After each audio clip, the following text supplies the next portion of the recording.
আজকে আমি আপনাদের জন্য সাকিব খানের রিসেন্টলি মুক্তি পাওয়া অসাধারণ একটি মুভির এক্সপ্লানেশন নিয়ে চলে এসেছি। তাহলে চলুন মুভিটি দেখে আসা যাক। সিনেমাটা শুরু হয় একদম সোজাসাপটা ভাবে, কোনো বেশি ভূমিকা ছাড়াই। ঘটনাটা ঘটছে বাংলাদেশের একটা স্কুলের একটা ক্লাসরুমে। সেখানে আমরা দেখতে পাই আরিয়ান নামের এক ছাত্রকে। একটু পরেই আমরা জানতে পারি আরিয়ান আসলে দেশের এক বড় ব্যবসায়ীর ছেলে। হঠাৎ করেই সে তার পছন্দের মেয়েটাকে চুমু খেতে শুরু করে। স্বাভাবিকভাবেই শিক্ষক যখন এই দৃশ্য দেখে ফেলেন, তখন তিনি রেগে গিয়ে আরিয়ানকে ধরে পেটাতে থাকেন। কিন্তু আরিয়ান স্পষ্ট বুঝিয়ে দেয় এই অপমান সে সহ্য করবে না। তখনই তার এক বন্ধু বিন্দুমাত্র দেরি না করে ওই শিক্ষককে মেরে ফেলে। এরপর গল্পটা আর এক অংশে চলে যায়। এইবার আমরা দেখি আরিয়ানের বাবা মির্জার নিহত শিক্ষকের স্ত্রীর সাথে দেখা করতে যান। তিনি তাকে বলেন, সব ঠিক হয়ে যাবে, তুমি চিন্তা করো না, তুমি যা চাও আমি সব করে দেব। কিন্তু তারপরও তিনি অনুরোধ করেন যেন তার ছেলের নামে করা মামলা তুলে নেওয়া হয়। এই কথা শুনে শিক্ষকের স্ত্রী হতবাক হয়ে যান। তিনি জবাব দেন, এটা কোনোভাবেই সম্ভব না, আমি আমার স্বামীর জন্য ন্যায় বিচার চাই। তখন মির্জা ঠান্ডা গলায় বলেন, তুমি ন্যায় বিচারের কথা বলছো? আমি তো জানি তোমার স্বামী তোমার সাথে ভালো ব্যবহার করতো না, বরং আমি তোমার উপকার করছি। আমি তোমাকে আবার তোমার স্বামীর সাথে মিলিয়ে দেব। এ কথা বলেই কোনো ধরনের আগাম সতর্কতা ছাড়াই তিনি তার মৃত্যুর ব্যবস্থা করে ফেলেন। এরপর কেটে যায় কয়েক বছর। আমরা দেখি আরিয়ান এখন দেশের গণ্ডি ছাড়িয়ে সারা পৃথিবীতে এক ভয়ঙ্কর অপরাধী হিসেবে পরিচিত হয়ে গেছে। কেউ তার সামনে দাঁড়াতে সাহস পায় না। সে এখন বাংলাদেশের সবচেয়ে ভয়ানক অস্ত্র ব্যবসায়ী, আর বিশ্ব সেরা কিছু অপরাধীর তালিকাতেও তার নাম উঠে গেছে। সে যা চায় জোর করে ছিনিয়ে নেয়। এমনকি যখন সে নিতু নামে একটা মেয়ের প্রেমে পড়ে আর মেয়েটা তার প্রেম গ্রহণ না করলে, তখন সে ঠিক করে, যদি আমি তাকে না পেতে পারি তাহলে কেউই পাবে না, তাকে মরতেই হবে। এই ঘটনার পর সারা বাংলাদেশ জুড়ে প্রতিবাদ শুরু হয়। সাধারণ মানুষ আরিয়ানের সব অপরাধের বিচার দাবি করে এবং তার মৃত্যুদণ্ড চায়। গোটা দেশ যেন উল্টে যায়। আরিয়ান যখন আদালতে হাজির হয়, তখন তাকে কড়া নিরাপত্তার মধ্যে রাখা হয়। সবাই সজাগ থাকে, ভয়ে থাকে, না জানি কিছু ঘটে যায়। তারপর শুরু হয় বিচার। আরিয়ান আদালতের ঘরে ঢোকে আর সরকারি কৌশলী বিচারকের সামনে কথা বলা শুরু করেন। তিনি বলেন, আজকে যে অপরাধী আমাদের সামনে বসে আছে সে কারো অপরিচিত না। আপনি, আমি, সবাই, এমনকি গোটা বাংলাদেশ আর সম্ভবত সারা দুনিয়াও জানে ওর তৈরি করা তাণ্ডবের কথা। কিন্তু ব্যাপারটা আরো পরিষ্কারভাবে বোঝাতে চলুন আমরা একটু অতীতে ফিরে যাই। তারপর শুরু হয় একটা ফ্ল্যাশব্যাক। সেখানে দেখা যায় বাংলাদেশের পুলিশ বহুবার আরিয়ানের নামে অভিযোগ দায়ের করেছে, কিন্তু কেউ কখনো তাকে ধরতে পারেনি। কৌশলী তখন বলেন, আমার যদি কারুর উপর দোষ দিতে হয় তাহলে আমি বলবো, যার হাতে সে মানুষ হয়েছে দোষটা তার। এইবার আমরা ফিরে যাই সেই মুহূর্তে যেদিন প্রথম আরিয়ান নিতুকে দেখেছিল। একদিন রাতে আরিয়ান তার লোকজনদের নিয়ে আড্ডা মারছিল। বেশিরভাগ লোক চলে যাওয়ার পর হঠাৎ করে নিতু এসে তার সাথে কথা বলা শুরু করে। সে বলে সে একটা দাতব্য সংস্থায় কাজ করে আর জানে যে আরিয়ান খুব ধনী। সে শুধু একটা ছোট অনুদান চেয়েছিল, যেটা দিলে হাজার হাজার গরিব শিশুর জীবন বদলে যেতে পারত। আরিয়ান তখনই নিতুর প্রতি গভীরভাবে টান অনুভব করে। ওখানেই সে সিদ্ধান্ত নেয় একটা বড় অঙ্কের টাকা দান করবে।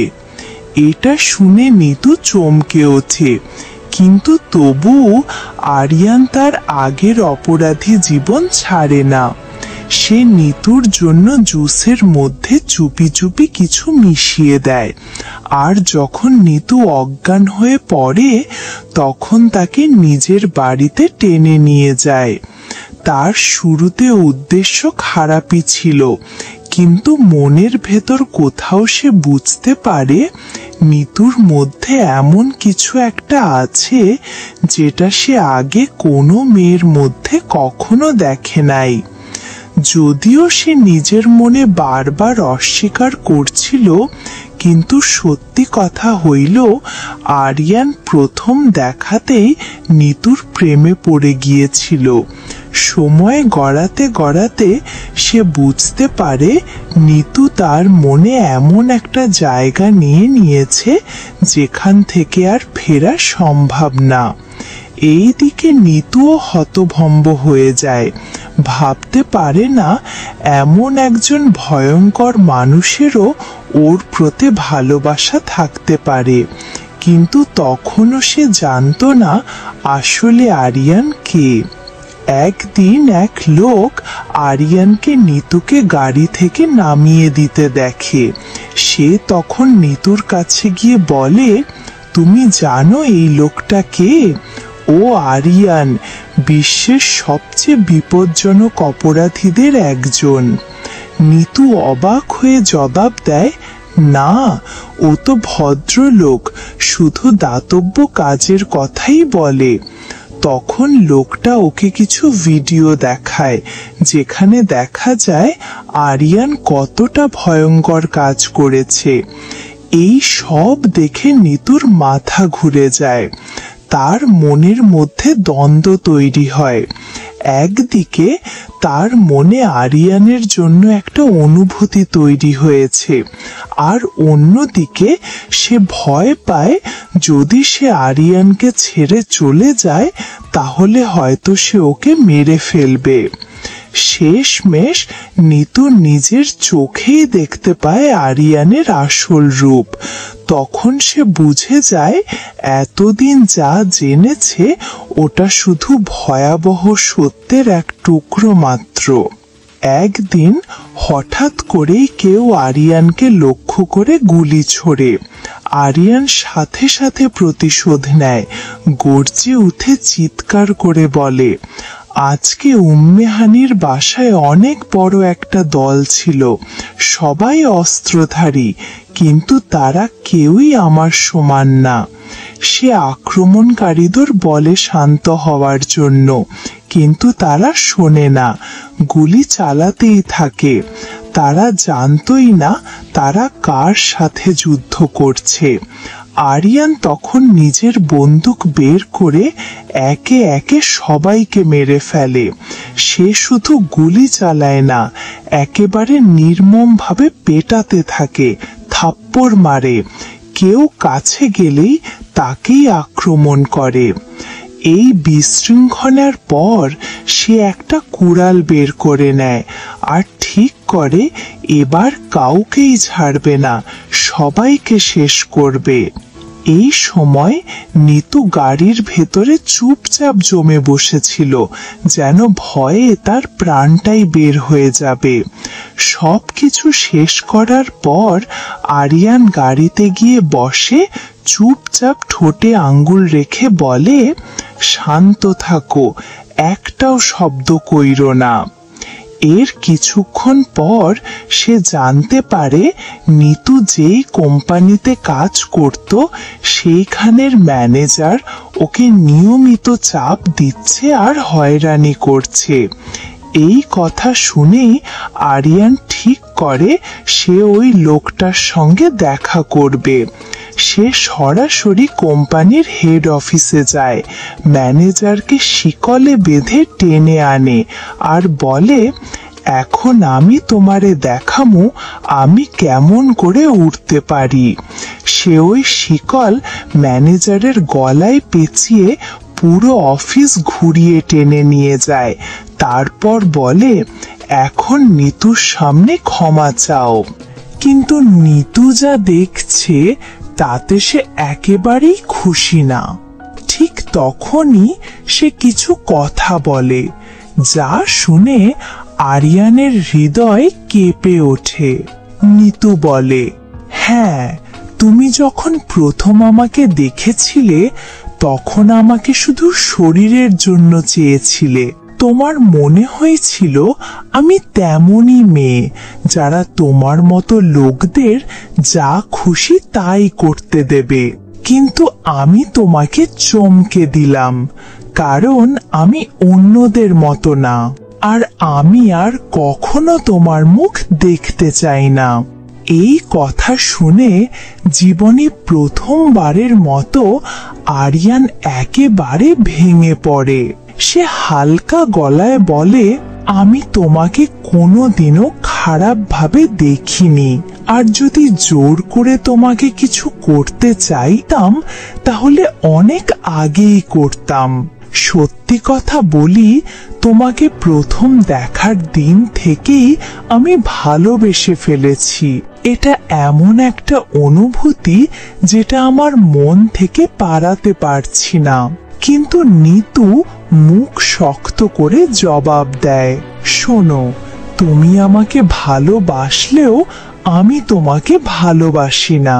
আমি কোনো বোকা মেয়ে না, আর তোমার মতো একজন অপরাধীর সাথে থাকার কোনো ইচ্ছাও আমার নাই। এই কথাগুলো শুনে আরিয়ান নিজের উপর রাগ করতে চায়, নিজেকে ধিক্কার দিতে চায়, কিন্তু পারে না। যদিও তার জীবন কেটেছে অপরাধ আর হিংসার মধ্যে, এই প্রথম সে কাউকে পাওয়ার জন্য সত্যিকারের পরিবর্তন আনতে চেয়েছিল।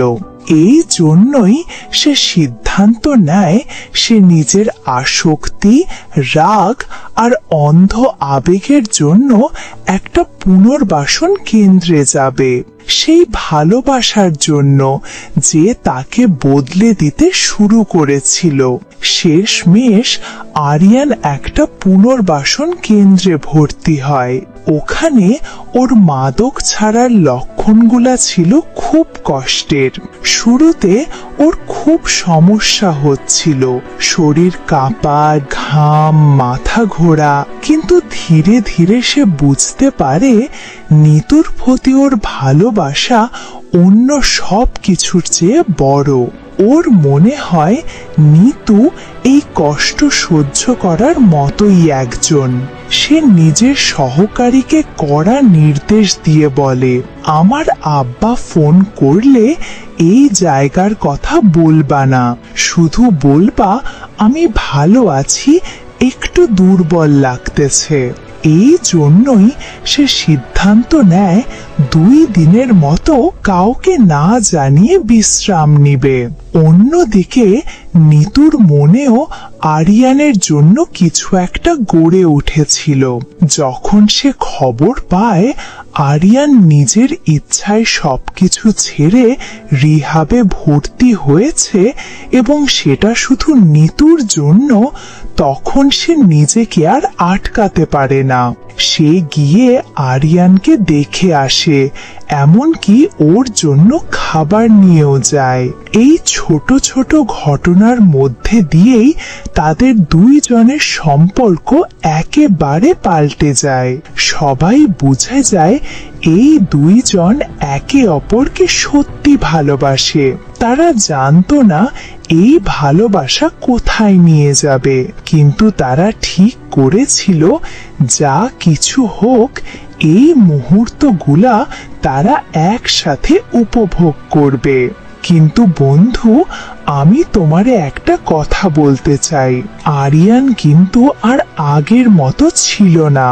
তার চোখে সেই আগের আগুন আর দেখা যেত না।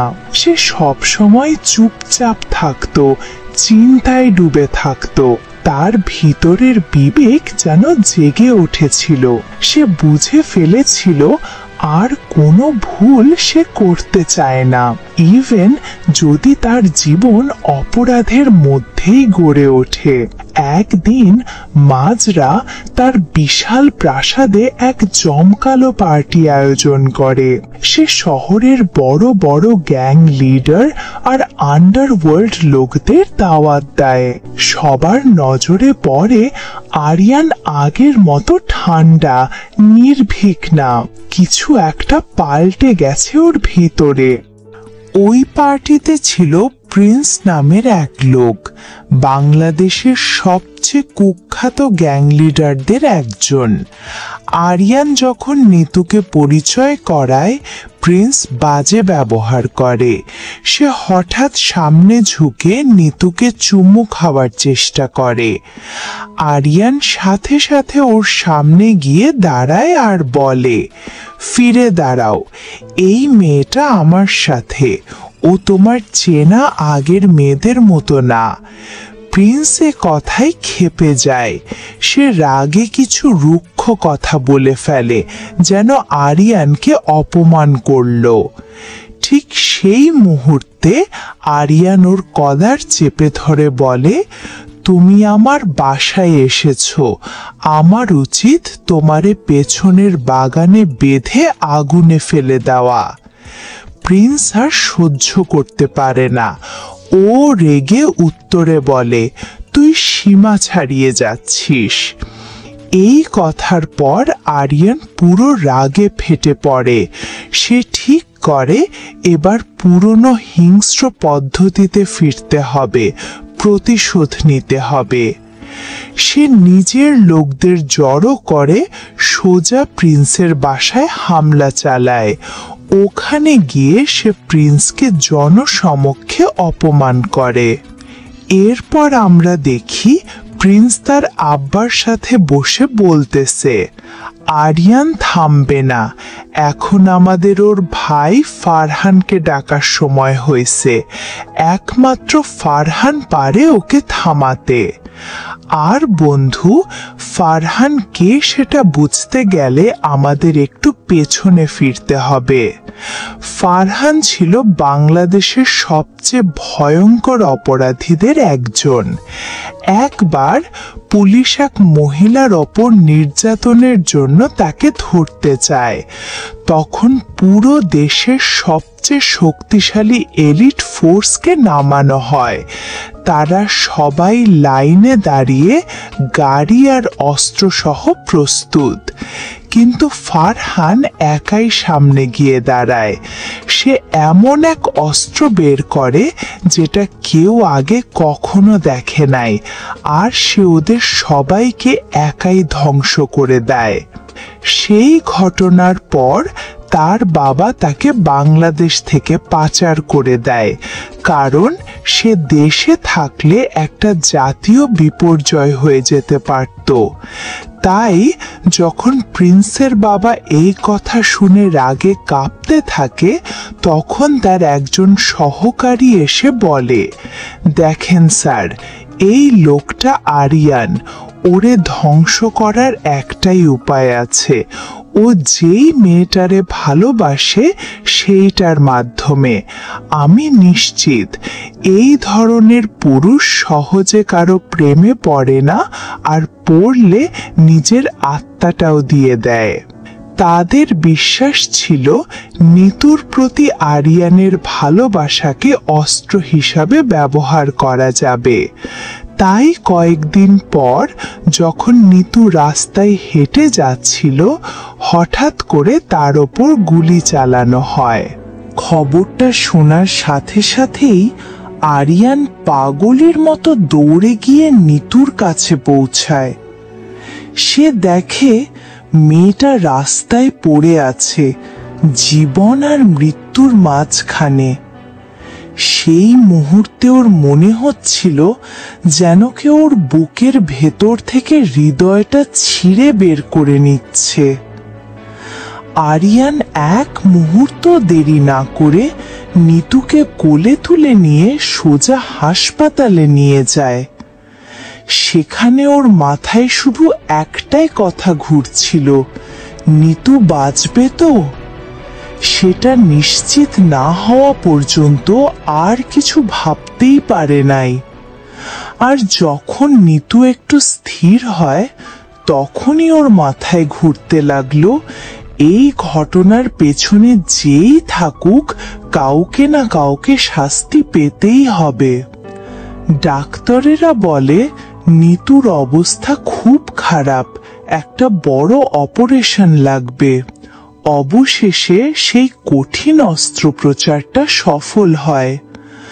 আরিয়ানের মনে হয় যেন তার নিঃশ্বাস আবার ফিরে এসেছে। এই ঘটনার পর সে প্রতিজ্ঞা করে এই হামলার পেছনে যেই থাকুক তাকেও ছাড়বে না।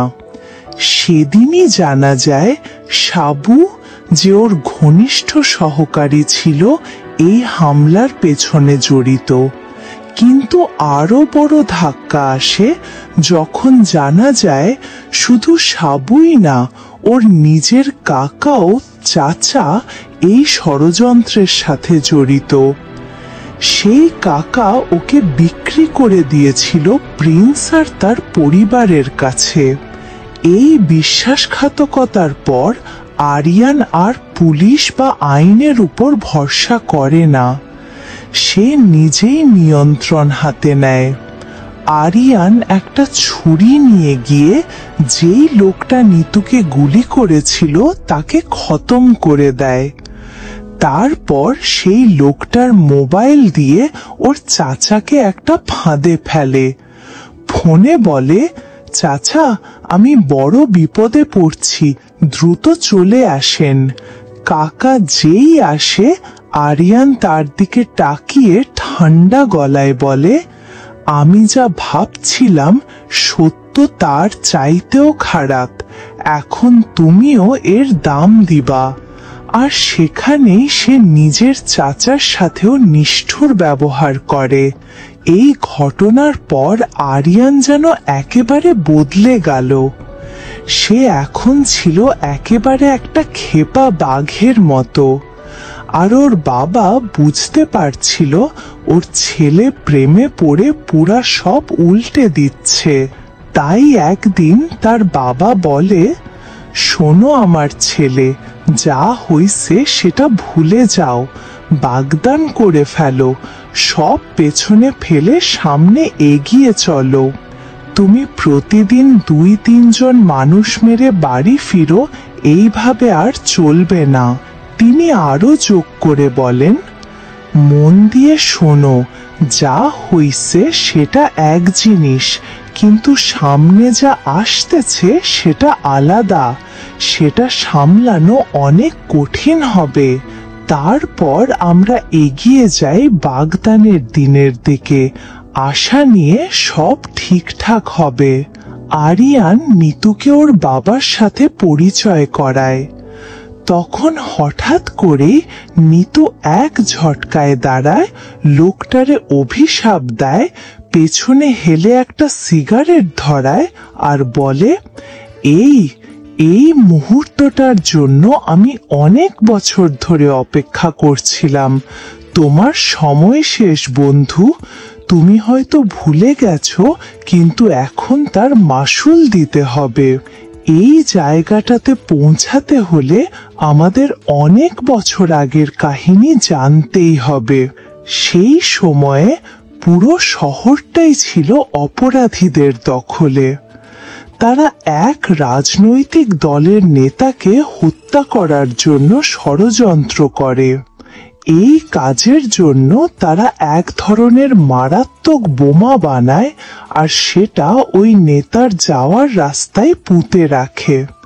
বোমাটা বিস্ফোরণ ঘটায় আর নেতা ঘটনাস্থলেই মারা যায়। কিন্তু এই কাজটার জন্য কাউকে না কাউকে দোষী বানাতে হতো, না হলে গোটা চক্রটাই ফাঁস হয়ে যেত। তারা খোঁজাখুঁজির পর একটা সহজ টার্গেট খুঁজে পায়। একজন গরিব মানুষ যার একমাত্র চিন্তা ছিল তার 2 মেয়েকে মানুষ করা মায়ের মৃত্যুর পর। আর হ্যাঁ বন্ধু, তুমি ঠিক ধরেছ, সেই মানুষটা ছিল নিতু আর মোমোর বাবা। পুলিশ ছদ্মবেশে এসে মুখে কাপড় জড়িয়ে ওই লোকটারে তুলে নিয়ে যায়। ওর মেয়েরা তখন চিৎকার করে, কাঁদতে কাঁদতে পাগল হয়ে যাচ্ছিল, কিন্তু কিছুই করতে পারে নাই। সেই দিন থেকে মোমো, বড় বোন আর নিতু চুপি চুপি খোঁজ করতে থাকে কে এই ঘটনার পেছনে ছিল। তারা একসময় জানতে পারে এই পুরো ঘটনাটা সাজিয়েছিল আরিয়ানের বাবা মাজরা। মোর তখন একদিন ওর কাছে গিয়ে কাঁদতে কাঁদতে বলে, এই দুনিয়ায় আমাদের আর কেউ নাই, আমাদের বাবা ছাড়া আমরা একেবারে একা। আমি তোমার পা ধরে বলছি, দয়া করে আমাদের বাবাকে ফিরিয়ে দাও। আমরা কথা দিচ্ছি দেশ ছেড়ে চলে যাব আর কখনো তার নামও মুখে আনব না। কিন্তু মাজরা নিতুর এই কান্না অনুরোধ কিছুতেই নরম হয় না। সে কোনো দয়া করে না। পরের দিন সকালে নিতু ঘুম থেকে উঠে এমন এক দৃশ্য দেখে যা ওর মনে সারা জীবন গেঁথে থাকবে। ওর বড় বোন মোমো ওর পাশেই মৃত অবস্থায় পড়েছিল। সেই দৃশ্যটা একদম ওর বুকটা চিরে দিল। আমরা আবার বর্তমান সময়ে ফিরি। নিতু তখন মাজরার মুখোমুখি হয়ে দাঁড়িয়ে বলে, তুমি প্রতিদিন মানুষ খুন করো আর রাতে ঠিকঠাক ঘুমাও, কিন্তু এবার তুমি যেগুলা করছো তার জন্য তোমাকে জবাবদিহি করতেই হবে। তারপর সে আরিয়ানের দিকে তাকিয়ে বলে, আমি জানতাম তুমি তোমার বাবার সবচেয়ে বড় দুর্বলতা, তাই তোমাকেই টোপ বানাইছি আর তুমি তাতেই ধরা পড়ছো। নিতু আরো বলে, এখন আমি আমার বাবার প্রতিশোধ নেব আর যারা তোমার কারণে কষ্ট পাইছে তাদের সকলের বদলা আমি নেব। এই কথাগুলো শুনে আরিয়ান একদম হকচকিয়ে যায়, মাথা খারাপ হয়ে যায়। ও বুঝতে পারছিল না ও কি করবে। ঠিক তখনই নিতু ওকে বলে, শোনো, আমি তোমাকে ভালোবাসি না, কোনো দিনই বাসি নাই। আমি আর তোমার মুখ দেখতে চাই না। তুমি ভাবো টাকা দিলেই মানুষ কিনা যায়, কিন্তু ইজ্জতের মানুষ টাকা দিয়ে কেনা যায় না। এই কথা বলেই নিতু মুখ ঘুরিয়ে চলে যায়। আরিয়ান রেগে গিয়ে ভেতর ভেতর জ্বলে ওঠে। এরপর সে সিদ্ধান্ত নেয় এখন থেকে সে নিজের বাবার বিরুদ্ধেই যাবে। এই কথাগুলা নিতু বহুদিন ধরে বলার জন্য মনে মনে জমিয়ে রাখছিল। নিতু যেই না পিছন ফিরে হাঁটা দেয়, আরিয়ান দৌড়ে গিয়ে তার সামনে দাঁড়ায়, বলে, বিশ্বাস করো, আমি তোমাকে সত্যিকারের ভালোবাসি। তোমার থেকে দূরে থাকাটা আমার পক্ষে অসম্ভব। আমি জানি যা হয়েছে খুব খারাপ, কিন্তু আমি সব ঠিক করে দিব। নিতু ঠোঁটে একটা তাচ্ছিল্যের হাসি দিয়ে বলে, আমার বাবা মারা গেছেন, আমার পুরো পরিবার তোমার জন্য ধ্বংস হয়ে গেছে। আমি এই ক্ষতিপূরণ কিছুতেই মেনে নিতে পারি না। এই কথায় আরিয়ান একদম ভেঙে পড়ে, দিশেহারা হয়ে যায়। তবে কিছুক্ষণ পরে ওর মাথায় একটা পরিকল্পনা আসে। সে ওর বাবারে নিয়ে যায় নিতুর বাসায় আর বলে, তুমি নিতুর কাছে ক্ষমা চাও। তার বাবা বুঝে যায় আরিয়ান আর নিজেকে নিয়ন্ত্রণ করতে পারছে না। ভয়ে অনিচ্ছা সত্ত্বেও সে নিতুর কাছে ক্ষমা চায়। এই ঘটনার পর আরিয়ান বুঝতে পারে সময় বদলানোর। সে সিদ্ধান্ত নেয় শহরের সব দুর্নীতি একেবারে গুড়িয়ে দেবে। সে বাবাকে বলে, সবচেয়ে বড় সব অপরাধীকে ডেকে একটা গোপন মিটিং রাখো পুকুর পাড়ে। যেই না সবাই জড়ো হয় আর আশেপাশে সব শান্ত মনে হয়, আরিয়ান হঠাৎ করে একখান মেশিন গান বের করে সবাইকে গুলি করে মেরে ফেলে। এই কাজ সে করে শুধুই একমাত্র নিতুকে খুশি করার জন্য। এই হামলায় যারা মারা যায় তাদের মধ্যে আবু প্রিন্সও ছিল। খবরটা শুনে প্রিন্স একদম ভেঙে পড়ে। সঙ্গে সঙ্গে সে তার ভাই ফারহানকে ফোন করে বলে, ভাই তুমি এক্ষুনি ফিরে আসো, আমাদের বাবা মারা গেছেন। এখন এই ফারহান কে? তুমি বুঝতে পারার জন্য বলি, ফারহান যখন এই ফোনটা পায় তখন সে 3 জন লোককে ধরে নির্যাতন করছিল। তাদের মেরে ফেলার পর সবকিছু বুঝে সে প্রতিজ্ঞা করে এখন সে বাংলাদেশে ফিরে আসবে এবং বাবার প্রতিশোধ নেবে। আর আরিয়ানের কথা যদি বলো, তুমি হয়তো ভাবছো এত কিছুর পরেও সে স্বাভাবিক হয়ে উঠবে, কিন্তু তখন নিতু সোজা সাপটা বলল, তুমি কি সত্যি ভাবো এত সব রক্তপাতের পরেও আমি তোমাকে বিয়ে করব?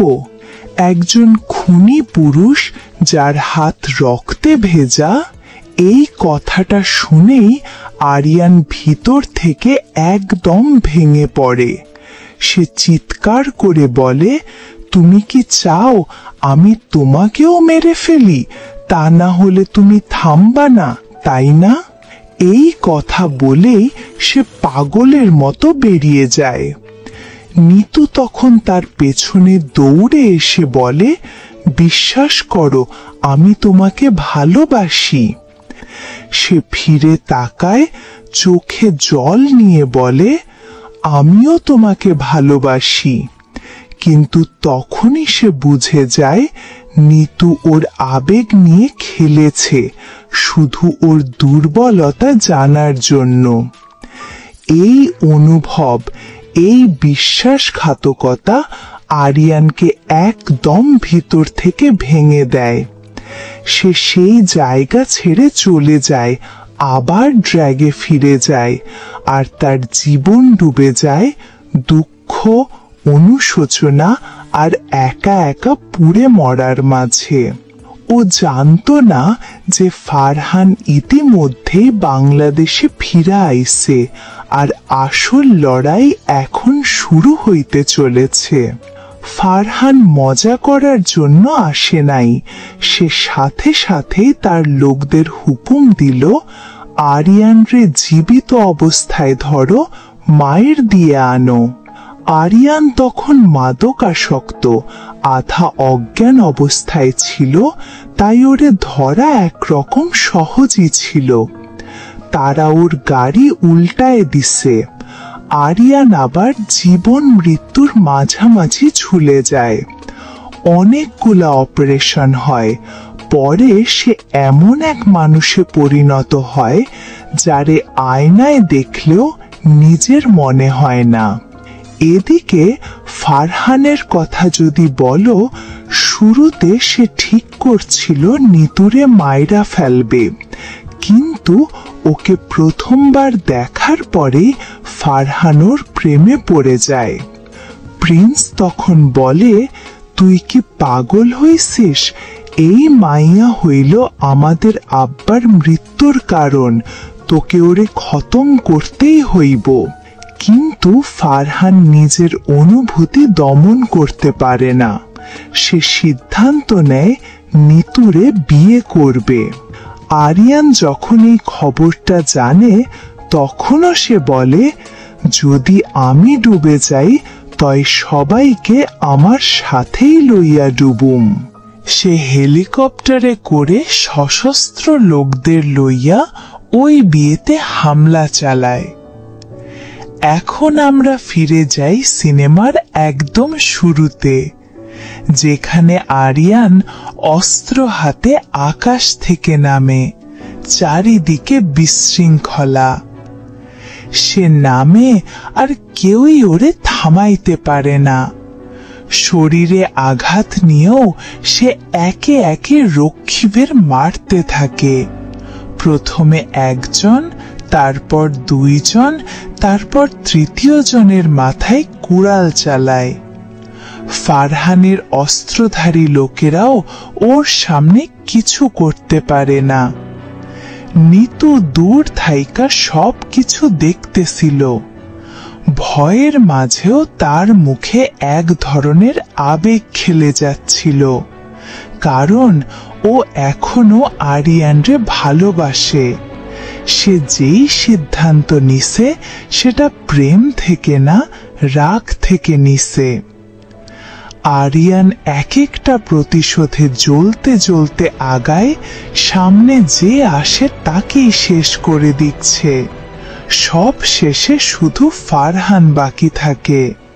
এখন আসে সেই গ্র্যান্ড ফিনালে, আরিয়ান আর ফারহানের মুখামুখি লড়াই।